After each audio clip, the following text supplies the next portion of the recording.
गुरुदेव भगवान की जय। गुरु ब्रह्मा गुरु विष्णु गुरुदेव महेश्वर, गुरु साक्षात परब्रह्म तस्मै श्री सद्गुरुवे नमः। ब्रह्मानंदम परम सुखदम केवलम ज्ञानमूर्ति द्वंद्वातीतं गगन सतीशं तत्तम अस्तादि लक्ष्मी एकम नित्यम विमलम अचलम सर्वादि साक्षी भूतम भावातीतं तग्नरहितं श्री सद्गुरु ताम नमामि। भावातीतं तग्नरहितं श्री सद्गुरु ताम नमामि। गुरुदेव भगवान की जय। गुरु के लिए धर्म ग्रंथों ने ये श्लोक गाया, ब्रह्मानंदम परम सुखदम। गुरु कौन होते हैं? गुरु जो 24 घंटे ब्रह्मानंद रस का पान करते हुए परम सुख परम आनंद स्वरूप में रहते हैं। केवलम ज्ञान मूर्ति, गुरु केवल ज्ञान के मूर्ति होते हैं। द्वंद्वातीतम गगन सदृश, गुरु कौन होते हैं? जो द्वंद्व से परे होते हैं, सुख दुख हानि लाभ मान अपमान इनसे परे होते हैं, और वो गगन के सदृश महान होते हैं, विशाल होते हैं। तत्तमस्सादि लक्षणम, गुरु के अंदर ईश्वरीय तत्तमस्सादि ईश्वरीय गुण सद्गुण गुरु के अंदर होते हैं। एकम नित्यम विमलम अचलम, सदा गुरु एक हो रहते हैं, सदा एक रहते हैं, और उनका हृदय विमल निर्मल शुद्ध पवित्र होता है। गुरु हमेशा नित्य होते हैं, क्योंकि गुरु का जो निराकार स्वरूप है वो ब्रह्म है, जो सर्वव्यापी है। साकार स्वरूप गुरु ने जो नर तन में अवतार लिया हुआ है, निराकार स्वरूप नित्य है, शाश्वत है, अजर है, अमर है। इसलिए हम हर पल ये महसूस करते हैं कि महाराज जी कहीं नहीं गए, महाराज जी हर पल हमारे साथ है, हमारे अंग संग है। अभी संदीप बोल रहे थे कि कभी हम अपने आप को अकेला ना समझे। अकेला समझते इसका मतलब हमारी वृत्तियां अभी स्थूल शरीर में ही है। गुरु साकार रूप में ईश्वर का अवतार है, निराकार स्वरूप में गुरु ब्रह्म रूप है। गुरु जब शिष्य को अपना लेते हैं, जन्म जन्मांतरों तक शिष्य के साथ रहते हैं, शिष्य के अंग संग रहते हैं। जब तक गुरु शिष्य को परम पद तक ना पहुंचा दे, परम पद मतलब मोक्ष पद, जिस पद में पहुंचकर ये जन्म मृत्यु से पार हो जाता है, 84 के चक्कर से मुक्त हो जाता है। गुरु अपने उसी को आत्म कल्याण कहते हैं। अपने शिष्य को जब तक उस अवस्था तक ना पहुंचा दे, हर जन्म में किसी कारणवश गुरु अपने शिष्य को, अपने संस्कारी आत्मा को ढूंढ लेते हैं, अपने चरणों से जोड़ते हैं और उनका हर जन्म में कल्याण करते हैं। इसीलिए गुरु नित्य है। एक नित्यम विमल मचलम सर्वादि साक्षी भूत, सभी भूतों के गुरु साक्षी स्वरूप है। सर्वादि साक्षी भूतम भावातीतम, गुरु भाव के अतीत है। गुरु को पाने के लिए आपको ये मन बुद्धि इंद्रियां इससे परे एक अंतर जगत में जाना पड़ेगा, जिस जगत में आपके मन का, आपकी बुद्धि का, आपके इंद्रियों का कोई काम नहीं। सूक्ष्म अति सूक्ष्म जगत, भाव अतीतम, भाव से अतीत एक अंतराल जगत में गुरु विद्यमान है। गुरु को पाने के लिए आपको उस जगत में जाना होगा। उस जगत में जाकर आपने अपने स्वरूप को गुरु के साथ अभेद करना होगा। उसका नाम है योग युक्त अवस्था। गुरु की कृपा से अवश्य होती है, परंतु गुरु शिष्य के पुरुषार्थ को देखते हैं, उसके प्रयास को देखते हैं, उसके तप, साधना, स्वाध्याय, इन बातों को देखकर गुरु शिष्य के पर कृपा करते हैं। भावातीतम त्रैगुण रहितम, गुरु सत रस तम तीनों गुणों से परे है। एक मानव को सुबह से रात तक सत रस तम तीनों गुण नाच नचाते रहते हैं, क्योंकि मानव या शिष्य इस संसार में रहते हैं। ये तीनों गुण प्रकृति के गुण हैं, सात्विक होना, तामसिक होना, रासिक होना। हमारे स्वभाव में कभी सात्विकता आ जाती है, हम बड़े शांत और आनंद में रहते हैं, मीठी वाणी बोलते हैं, परिहित में रहते हैं, बड़े दूसरों के प्रति बहुत दया करते हैं, ये सात्विक भावना। रासिक भावना, दूसरों से कोई मतलब नहीं, दूसरों की कोई सेवा नहीं करनी, केवल अपना अपना करना, स्वार्थ, अपने स्वार्थ सिद्धि के लिए सारे कर्म करना है, ये है रासिक प्रवृत्ति। तामसिक प्रवृत्ति, अपने सुख के लिए दूसरों को दुखाना, मन वचन कर्म से दूसरों को दुख देना, ये तामसिक। तो एक जीव दिन रात इन्हीं वृत्तियों में घूमता रहता है, जब तक वो साधना नहीं करता, ना ही उस पर गुरु की रहमत बरसती है। भावातीतम त्रैगुण रहितम, गुरु इन तीन गुणों से ऊपर होते हैं। भावातीतम त्रैगुण रहितम श्री सतगुरु त्वाम नमामि शरणम। हे सतगुरु, आप ऐसे सर्वगुण संपन्न है, मैं आपका शिष्य हूँ, मैं बार बार आपके चरणों में प्रणाम करता हूँ। श्लोक का अर्थ है, जो गुरु की महिमा को गाता है।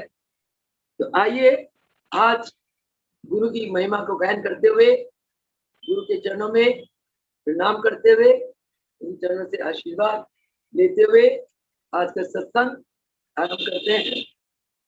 सत्संग में कृपा दया कर ज्ञान देने वाले सदगुरु भगवान ही है।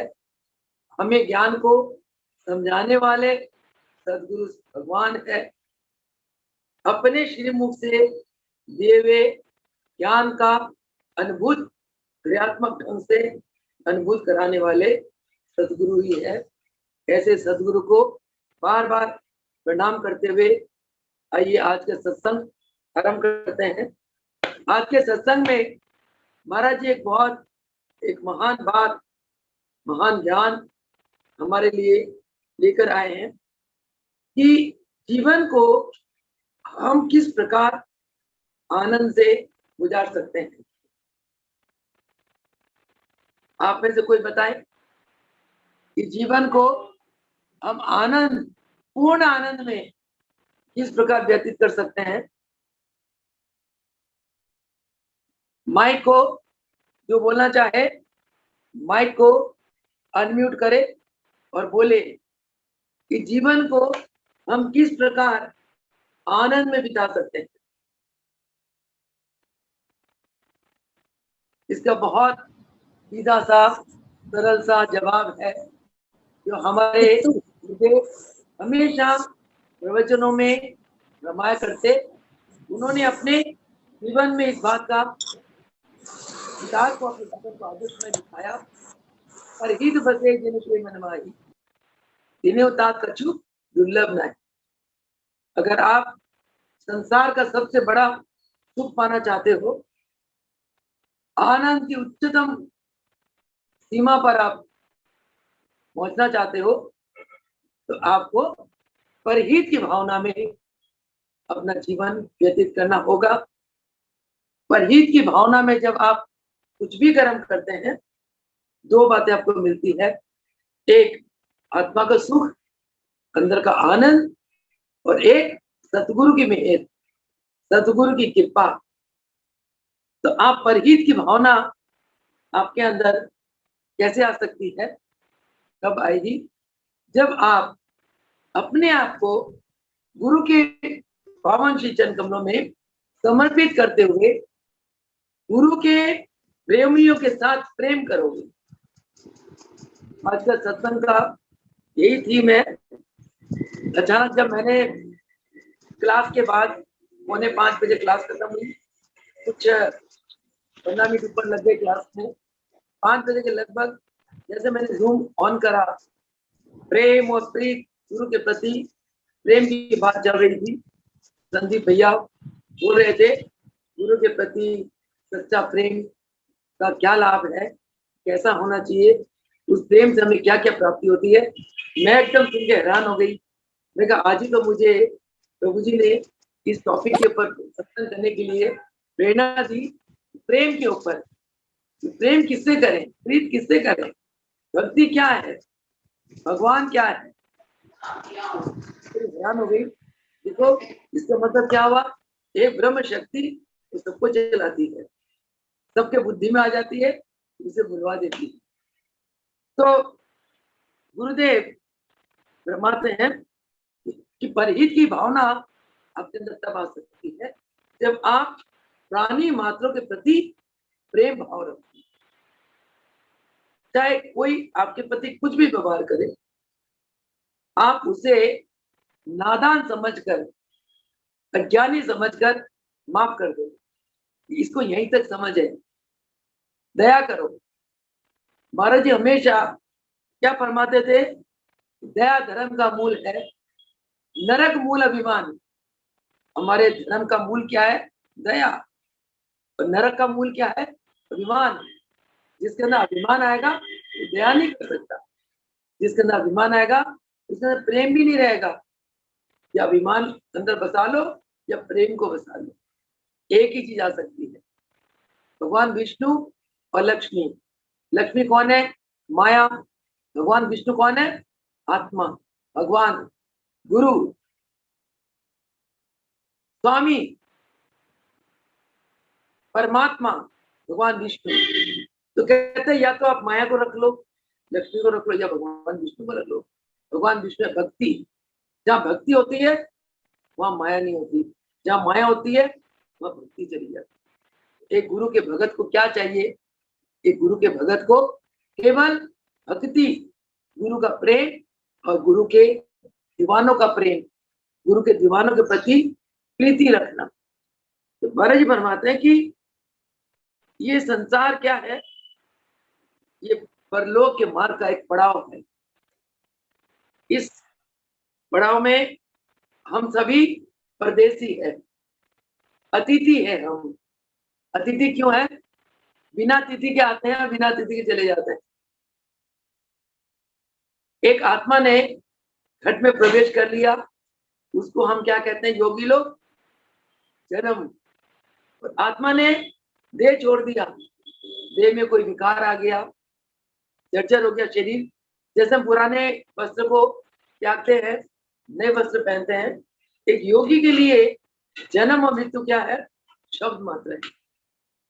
योगी जन्म किसको कहते हैं, जब एक घट में आत्मा प्रवेश कर जाती है वो जन्म है। उस घट को जब आत्मा छोड़ देती है वो मृत्यु है। जन्म और मृत्यु के जो बीच का स्पैन ऑफ लाइफ है, टाइम है, दैट इज कॉल्ड जीवन। तो हम सभी इस संसार में आकर जीवन यात्रा कर रहे हैं। जैसे एक ट्रेन में हम सफर करते हैं, यात्रा करते हैं, तो जब तक हमारे जो टारगेट है, जब हमें पहुंचना है, जब तक हम वहां नहीं पहुंचते तब तक क्या होता है कि हम एक दूसरे के साथ प्रेम बर्ताव करते हैं। Because we have to time the pass, journey का समय हमने बिताना है, तो हम एक दूसरे के साथ प्रेम व्यवहार करते हैं। और जैसे ही हम अपने लक्ष्य पहुंच जाते हैं तो हम एक दूसरे को भूल जाते हैं। वो प्रेम क्या था, दैट वाज टाइमिंग, जब तक यात्रा में है। कहते सेम आप हमेशा देखो, जब आप सफर में जाते हो, क्या हम जैसे विजयवाड़ा जाते हैं, इतनी लंबी सफर में जाते हैं, वहां क्या होता है, रास्ते में जो भी भगवत प्रेमी हमें मिल जाता है, या कोई सात्विक विचारों का मिल जाता है, हमें उसके साथ प्रेम हो जाता है। हम कुछ धर्म की बातें बोलते हैं, अपने गुरुदेव की महिमा गाते हैं, उनसे सुनते हैं, आना फिर है, हाँ जी, और कुछ उनसे सुन लेते हैं तो हमें बड़ा अच्छा लगता है। प्रेम प्रेम वाला हम बर्ताव रखते हैं। सेम महाराज जी फरमाते हैं कि ये एक जीवन एक यात्रा है। यात्रा में हम सभी परदेसी हैं। हम कुछ दिनों के लिए आए हैं, मेल मिलाप करके हमने चले जाना है। तो कहते हमें एक दूसरे के प्रति परस्पर प्रेम और शुद्ध भावना रखना चाहिए। अगर हम किसी के प्रति अशुद्ध भावना रखते हैं, वो अशुद्धि हमारे मन में आ जाती है, हमारे मन में विकार आ जाता है। ये मैंने अपनी प्रैक्टिकल लाइफ में देखा है।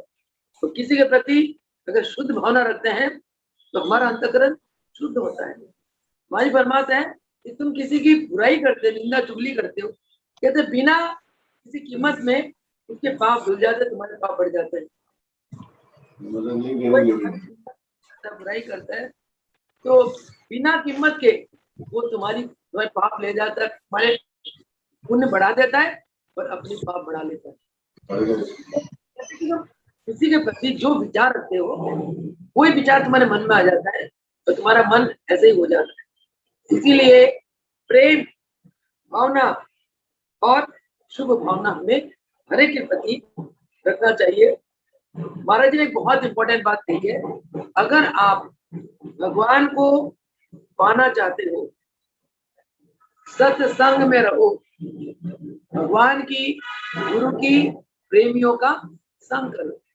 प्रवचन में महाराज जी हमेशा फरमाते थे कि कुसंग का संग ना देवे विधाता, इससे अधिक नरक का वासा। संग लग तरिए, कुसंग लग बुरी है। यानी कि आप कुसंगी के संग करोगे, वो क्या करेगा आपके साथ, वो अपने नेगेटिव विचारों को आपको देगा। अगर या तो आप पक्के हो, आपने योग की एक अच्छी अवस्था प्राप्त कर रखी है, तो आपके मन पे उनके विचारों का कोई प्रभाव नहीं पड़ेगा। अगर आप अभी साधक हैं, कच्चा घड़ा है, अभी साधना कर रहे हो, तो उनकी बातों का विचार, उनके विचारों का प्रभाव आपके मन में पड़ जाएगा। वो ईश्वर देश की बातें करेंगे, आपका मन एकदम अशांत हो जाएगा। इसीलिए और वो कोई अगर भगवत प्रेमी आपको मिल जाए तो क्या करेगा आपके साथ, भगवान की बातें करेगा, आपको आनंद देगा। इसलिए प्रभु जी फरमाते हैं कि उत्तम भजन यही है कि जीवन यात्रा में भगवान को पाने के लिए भगवत प्रेमियों का संग करो। पहली बात तो ये है। तो कहते इस विषय में एक संत ने कहा, अगर भगवत प्रेमियों का साथ भाग्य से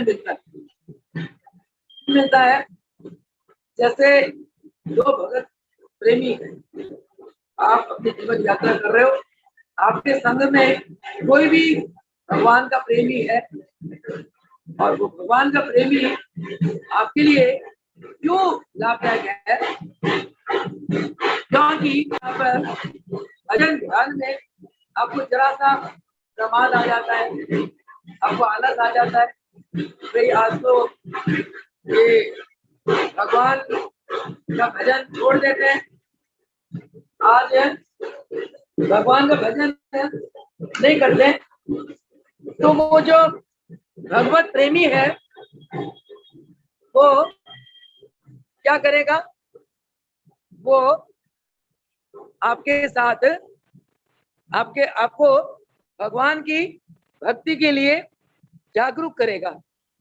वो क्या कहेगा आपको, अरे भाई आज तुमने भजन क्यों नहीं करा, भगवान की भक्ति क्यों नहीं करी, अरे जागो, उठो, प्रातः हो गया और भगवान का भजन करो। तो इस प्रकार वो आपका भला करता है। और अगर वो भी आपकी तरह, आप भी जगे हुए हो भगवान की भक्ति के लिए, वो भी जागा हुआ है, तो आप दोनों क्या करोगे, आप दोनों केवल सत्संग की बात करोगे, भगवान की बात करोगे और एक दूसरे के जो भगवत प्रेम को आप बढ़ाते चले जाओगे। तो इसीलिए महाराज जी फरमाते हैं, जैसे ये जूम का सत्संग हमें मिला है, अब इस जूम के सत्संग में हम क्या है, हम चाहे 30 बंदे हैं, 35 है, 40 है, सब अपने अपने घरों में है, परंतु सबके अंदर क्या है, सबके अंदर हमारे गुरु के प्रति प्रेम है, श्रद्धा है, आदर है। और जब हम एक दूसरे को कुछ कहते हैं, कुछ सुनाओ, कुछ बोलो, तो हम क्या बोलते हैं, केवल गुरु की प्रेम की बातें करते हैं। जब संदीप कर रहे थे कि सारी बातें, उनकी सारी बातों का एक ही आधार था, गुरु का प्रेम, गुरु की भक्ति। ऐसी सत्संग की बातें सुन के हम कितने गदगद हो गए, कितना आनंद आया हमें। तो इसीलिए ये जूम सत्संग से को देख के हम ये प्रैक्टिकली हमने अनुभव किया कि हम सत्संग में जो 40-50 भगत बैठे हुए हैं, हम सभी भगवान की भक्ति में डूबे हुए हैं। हमारे अंदर से क्या निकल रही है, भगवान के प्रति एक पॉजिटिविटी, एक पॉजिटिव एक स्पिरिचुअल वाइब्रेशन निकल रही है। चाहे हम लोग घरों में बैठे हैं, पर इस बातों को, एक दूसरे के विचारों को सुनकर हमारे अंदर की ये भगवत प्रेम और जागृत होती है। बातों बातों में हम लोग बार बार गुरुदेव को याद करते हैं, और जितने गुरु के भगत है, सभी गुरु के प्रेम के दीवाने हैं, सभी को गुरु की बातें सुन के आनंद की प्राप्ति होती है। इसीलिए कहते हैं संग करते हो, तो इसीलिए भगवान कहते हैं, यानी कि भगवान की कृपा उन पर बरसती है। कहते जो मेरे प्रेमियों के साथ प्रेम करता है, तन मन धन से मेरी प्रेमियों की सेवा करता है और उनके हर कार्य में सहयोग देता है।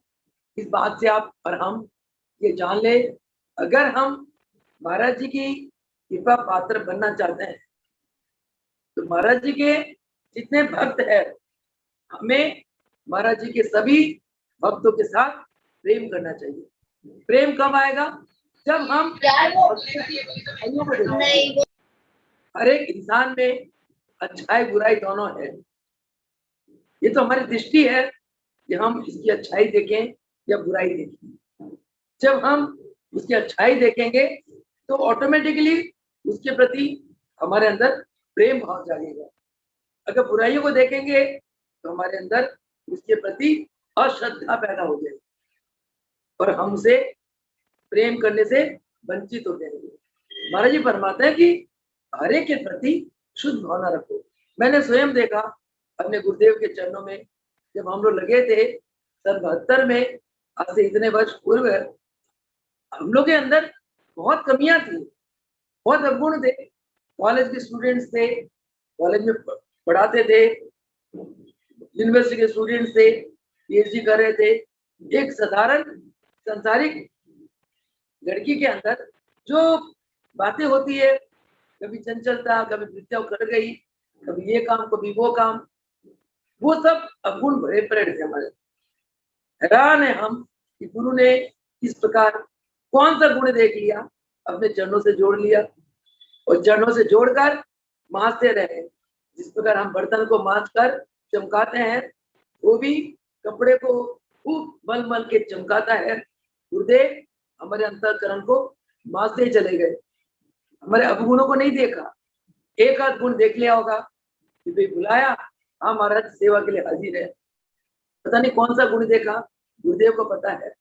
तो इतने अवगुण होते हुए एक आध गुण को शायद गुरुदेव ने पकड़ लिया, उसको बढ़ाते चले गए।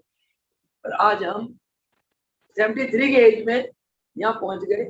अगर उस समय हमारे अवगुणों को देखकर गुरुदेव हमें त्याग देते तो हम इस मंजिल तक नहीं पहुंचते। गुरु की अथाह कृपा है, अथाह महानता है कि अवगुणों से भरे शिष्यों को अपने चरणों में लगाकर, उन्हें उपदेश देकर, उन पे दया करके, उनके सिर पे आशीर्वाद का हाथ देकर, बार बार उनके विकारों को होकर उन्हें पवित्र कर देते हैं, स्वच्छ कर देते हैं। और आज गुरुदेव ने ऐसी अवस्था में पहुंचा दी कि 24 घंटे ये लगता है कि आत्मा में गुरुदेव दिव्य स्वरूप में विराजमान है, उन्हीं की लीला चल रही है, उन्हीं का कार्य चल रहा है, वही करा रहे हैं, सब कुछ वो कर रहे हैं, दुआ भी वो रहे, कार्य भी वही करा रहे हैं, शक्ति वो दे रहे हैं, बुद्धि वो दे रहे हैं, हर तरह की कृपा केवल और केवल गुरुदेव की बस रही है। सोते तो उनके सुपने, जागते हैं उनकी यादें, ध्यान में बैठते हैं उनके मनमोहक स्वरूप, यानी कि एक पल भी ये वृत्तियां, ये आत्मा गुरुदेव से जुदा नहीं होती। इसलिए यही कारण है हर वक्त 24 घंटे एक दिव्य आनंद, एक दिव्य मस्ती बनी रहती है। और गुरुदेव की कृपा से जो भी दुखी भगत जीवन में आते हैं, अपना दुखड़ा सुनाते हैं, अंतरात्मा से तन मन धन से यही दिल करता है इसकी कैसे सेवा करूं, गुरुदेव के चरण प्रार्थना करूं, उपासना करूं इसके लिए, इसका कल्याण हो जाए, इसके कष्ट दूर हो जाए। ये सब गुरुदेव की कृपा, करुणा और आशीर्वाद का फल है। इसीलिए हम अगर गुरु की कृपा पात्र बनना चाहते हैं तो तन मन धन से एक तो गुरु की प्रेमियों की हम सेवा करें, उनके कार्यों में सहयोग करें और उनसे प्रेम करें। किसी संत ने कहा कि जो गुरु के भक्तों से, गुरु के प्रेमियों से प्रेम करता है, तो जब वो इस संसार को छोड़कर जाता है तो भगवान ढूंढते हैं कि वे भक्त, वे पुरुष कहाँ हैं जिन्होंने मेरे लिए परस्पर प्रेम और मित्रता की भावना रखी भगवान, और ताकि मैं उन्हें अपनी छाया तले रखूं। यही कारण है, देखो मुल्केश्वर भगवान तो रामलाल प्रभु जी के प्रति इतना प्रेम था, प्रेम के कारण रामलाल प्रभु जी ने मुल्केश्वर भगवान को अपना स्वरूप बना दिया। देवीदल महाराज जी को अपने गुरु के प्रति इतना प्रेम था, उन्होंने इतने बड़े बड़े वरदान दिए गुरुदेव को कि आज पूरा संसार गुरुदेव को ईश्वर रूप से पूजा करता है। आज हम देखते हैं कि गुरुदेव के अंदर योग योगेश्वर महाप्रभु रामलाल जी, मुल्केश्वर भगवान की पूर्ण शक्ति विराजमान है। और हमारे देवीदास भगवान आज हर एक भगत के घर में विराजमान है। हम उन्हें अनुभूत करे ना करे, अभ्यास करेंगे, अंतर जगत में जाएंगे, उनकी प्रेजेंस की अनुभूति अवश्य होगी। आप सुबह ब्रह्म मुहूर्त में 1 घंटे के लिए ध्यान में बैठ के देखो, आपको गुरुदेव साक्षात ईश्वरी स्वरूप में दर्शन देंगे और आपको ऐसा लगेगा कि मैं गुरुदेव के स्वरूप के साथ अभेद रूप में विद्यमान हूं। इतना आनंद, इतनी मस्ती मैं आपको बता नहीं सकती। ये सब गुरुदेव की कृपा, करुणा और आशीर्वाद का फल है। तो महाराज जी फरमाते हैं कि परलोक में भगवान के चरणों में कौन कौन सी आत्मा को स्थान मिलता है, उनके गुण कैसे होने चाहिए। कुछ गुण है, 7 गुण जो महाराज जी ने प्रवचन में बताए। पहला गुण तो क्या है कि कोई भी व्यक्ति अपनी नीति का पक्का होना चाहिए। नीति और विचार, नीति का मर्यादा पालन करना चाहिए और कोई व्यक्ति का विचार शुद्ध होना चाहिए।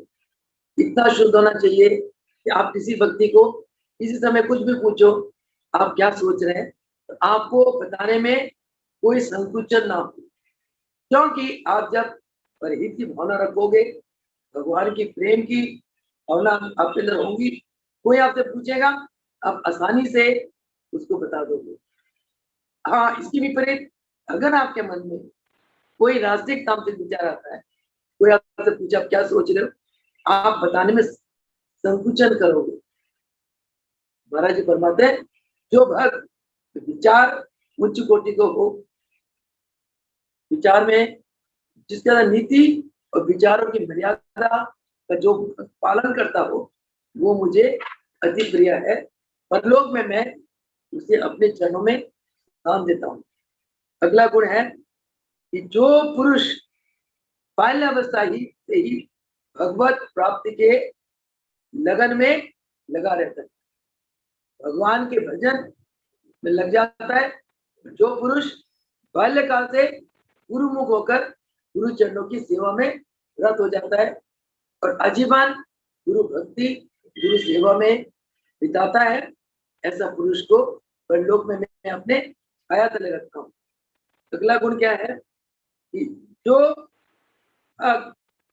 अगर संसार के कामों में उलझकर भजन ध्यान बाहर से छूट भी जाए, परंतु व्यवहारिक जीवन में उसके अंदर वो किसी के साथ किसी विक्षेप में फंसता नहीं है, संसारिक बातों में वो इन्वॉल्व नहीं होता, संसारिक बातों में निर्लिप्त रहता है। जैसे हमने स्वयं देखा गुरुदेव का जीवन कितना निर्लिप्त था, सब भक्तों के बीच में है ये भी निर्लिप्त, परिवार के बीच में है ये भी निर्लिप्त। आखिर मोमेंट में मैंने देखा ब्रह्मलीन होने के पहले महाराज जी ने सबके साथ तारे यूं काट दी, सबके साथ बिल्कुल जैसे कोई ब्रह्म में पुस्तिका चल रहा था तो ब्रह्म में महाराज जी विद्या लीन थी।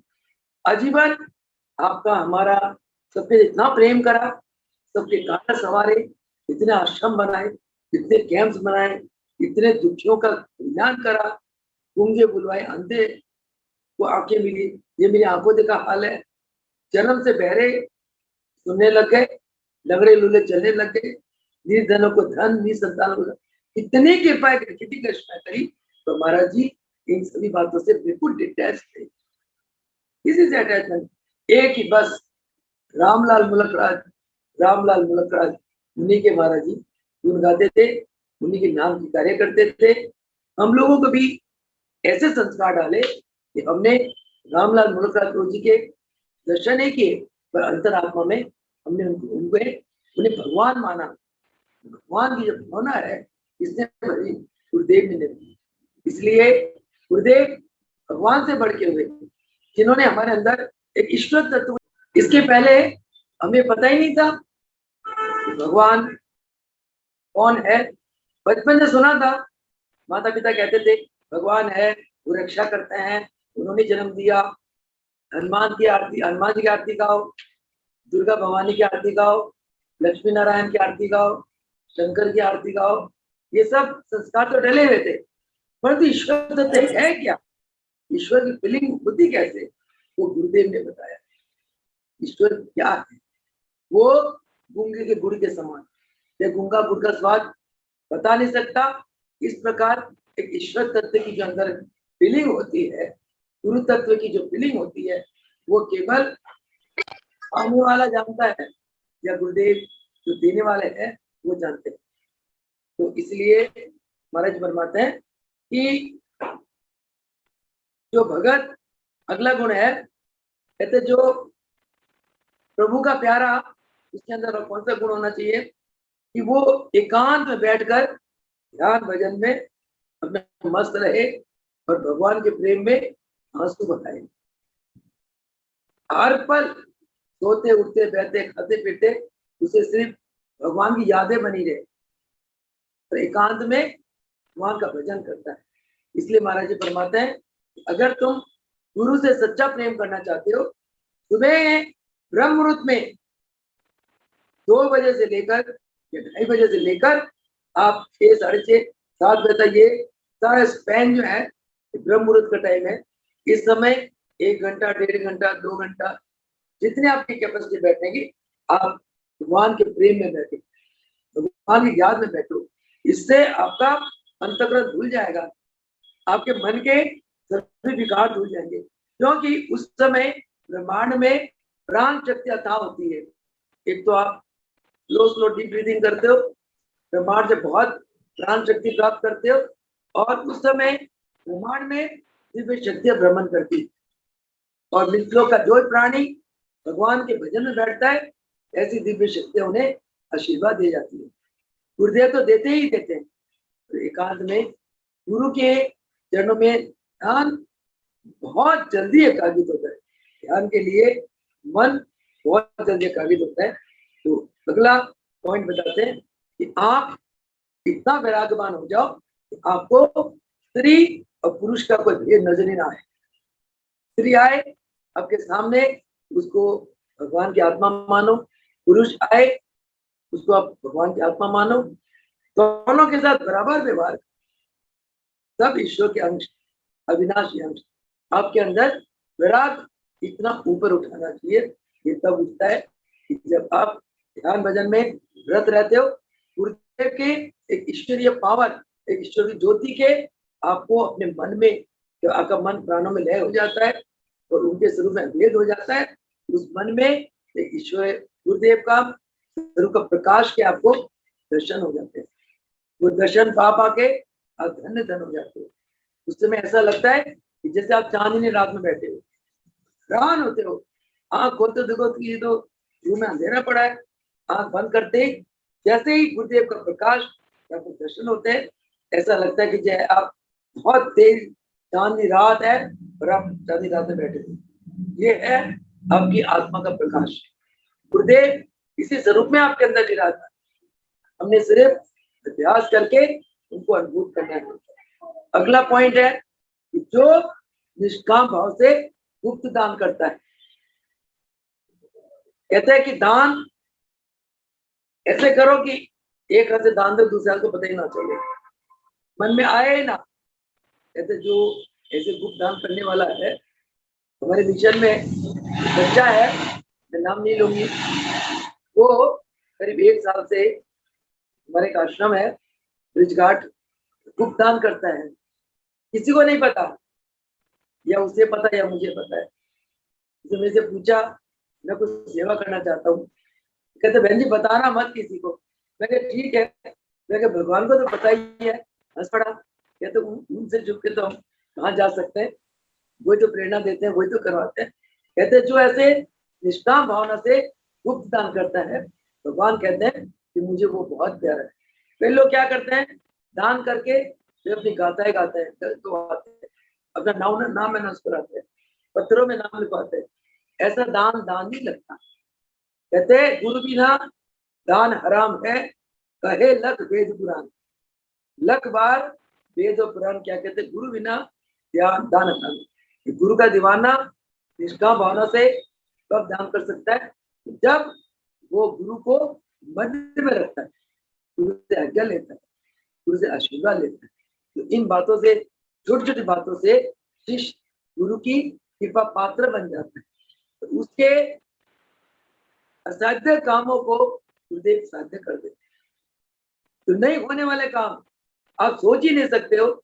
इतनी बड़ी बड़ी लाइफ में ये प्रॉब्लम आ जाती है, तो कैसे ठीक होगा, गुरुदेव एकदम ठीक कर देते हैं, उनकी कृपा है। तो अगला है 7वां कि जो भगवान के निमित्त भक्तों से मेल मिलाप बढ़ाता है, उसमें उसकी कोई कामना नहीं होती, कोई वासना नहीं होती, कोई स्वार्थ नहीं होता। जो निस्वार्थ भावना से किसी अपने प्रयोजन के बिना भगवान भक्तों के साथ प्रेम बढ़ाता है, भगवान कहते हैं मैं परलोक में उन्हें अपनी हयात ले रखता हूँ। अब जैसे हमारे इन बातों को, महाराज जी का इन ज्ञान को पाकर मुझे इतना हर्ष होता है कि हम लोग जो आपस में बैठे हुए हैं, एक दूसरे से कितना प्रेम करते हैं। ऐसा लगता है एक परिवार के हम मेंबर्स हैं, और हमारे माता पिता, हमारे गुरुदेव, जो हम लोग आपस के अंदर जो प्रेम है, मैं सोचती हूँ इस प्रेम में हम एक दूसरे के प्रति हमारा कोई स्वार्थ नहीं है, एक ही टारगेट है, एक ही लक्ष्य है कि इसलिए प्रेम है कि आपसे बात करेंगे, आप गुरुदेव की कुछ महिमा गाओगे, हमारे अंदर गुरु के प्रति प्रेम बढ़ेगा, गुरु की महिमा गाओगे, उससे हमारा मन हर्षित होगा, और कुछ ज्ञान की बातें बताओगे, उससे हमारी ज्ञान की कुंडियां खुलेंगी। क्योंकि महाराज जी फरमाते कि भगवान को पाने के लिए ज्ञान भी बहुत जरूरी है। ज्ञान के बिना आप परमात्मा के उस मंजिल तक पहुंच नहीं पाते। साधना, ज्ञान, अभ्यास, गुरु की कृपा, ये सब बराबर एक ही हमारी बहुत आवश्यक चीजें है कि परमात्मा की प्राप्ति के लिए ये इन चीजों का होना। इसलिए मुझे लगता है कि ये जो सत्संग में हम लोग बैठते हैं और सत्संग से हमें कितना लाभ होता है, सबसे बड़ा लाभ क्या है कि हम लोग निस्वार्थ भावना से, निष्काम भावना से इस सत्संग के साथ जुड़े हुए। एक ही ध्येय है सबका कि गुरुदेव के प्रति प्रेम बढ़े, गुरु के जो योग विद्याओं का ज्ञान बढ़े, गुरु के वचनों को बार बार याद करते हुए गुरु के प्रेम में डूबे रहें और हम आपस में इसलिए प्रेम करें कि सबके हृदय में गुरुदेव का नूर है। सबसे प्रेम करना एक अप्रोक्ष भावना से गुरु को प्रेम करना। गुरु कहते हैं तुम अगर मेरी कृपा पात्र बनना चाहते हो तो मेरे भक्तों की वैसे सेवा करो जैसे मेरी करते थे। मुझे खुद पता है और जितना मुझसे प्रेम करते हो मेरे भक्तों से उतने प्रेम करो। तुम जितना मेरे लिए सोचते हो महाराज जी के लिए ये कर ले, ये कर ले, ये सेवा करे, उतना मेरे भक्तों के लिए करो तो तुम मेरे कृपा पात्र बन जाओगे। तो अब इसके आगे कि प्रीति किससे करे, जिससे गुरुदेव कि हम कृपा पात्र बन जाए। प्रेम कितने प्रकार के हैं, कुछ सात्विक प्रेम है जिसमें सकामता भी है, कुछ निष्कामता भी है, कुछ ऐसा भी प्रेम है जो भगवत प्राप्ति के मार्ग से हटके है। बहुत सी बातें हैं प्रेम के ऊपर। ये समय के मर्यादा को देखते हुए गुरुदेव की कृपा से कल इसके ऊपर कुछ प्रकाश डालेंगे और कल तो ज्यादा समय, कल थोड़ा समय लेंगे हम लोग, या फिर आज हमने जो भी चर्चा करी कल आधा घंटा इसके ऊपर प्रश्नोत्तर करेंगे, आपके भी विचार सुनेंगे।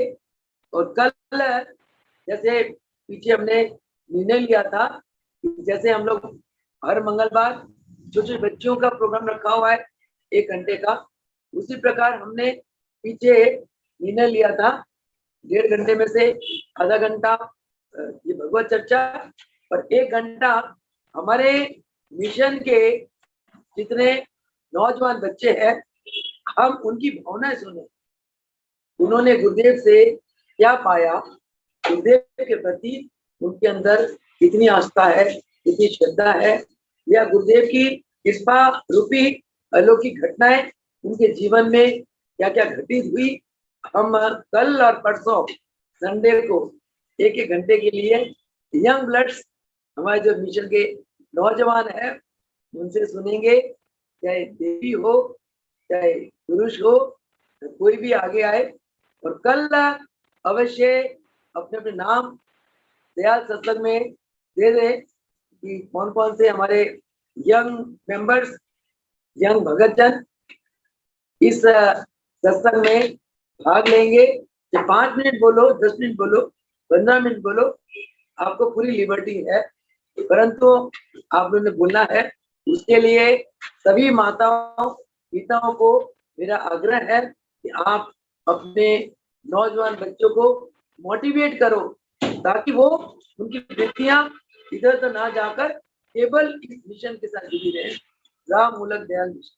जब इन गुरुओं के बारे में, इनकी महिमाएं आप उनके मुंह से गुआओगे या उनको मोटिवेट करोगे, बेटा आपने गुरुदेव के बारे में बोलना है, या प्रभु जी की जीवनी की कोई घटना सुना दे, मूलकराज प्रभु जी है, देवीलाल प्रभु जी है, रामलाल महाप्रभु जी है, तो उससे क्या होगा, उनकी जो माइंड है ना वो प्रभु जी की तरफ आकर्षित होगी। ये प्रभु जी के चरणों से बच्चों को जोड़ने का एक बहुत सुंदर रास्ता जो प्रभु जी ने प्रेरणा दी, तो मुझे आपके साथ इसमें इसे शेयर कर रही हूँ कि आप मेरे इस प्रयास में मेरा साथ दें।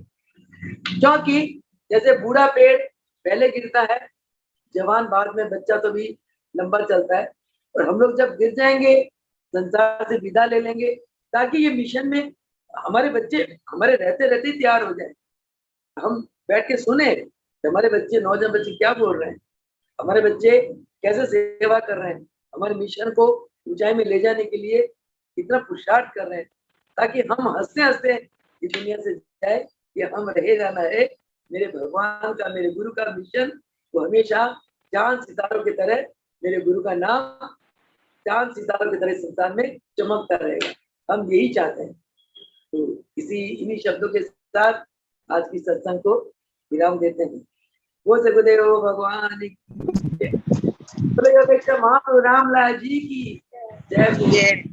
मुकेश भगवान की जय हो। देवीदास भगवान की जय हो।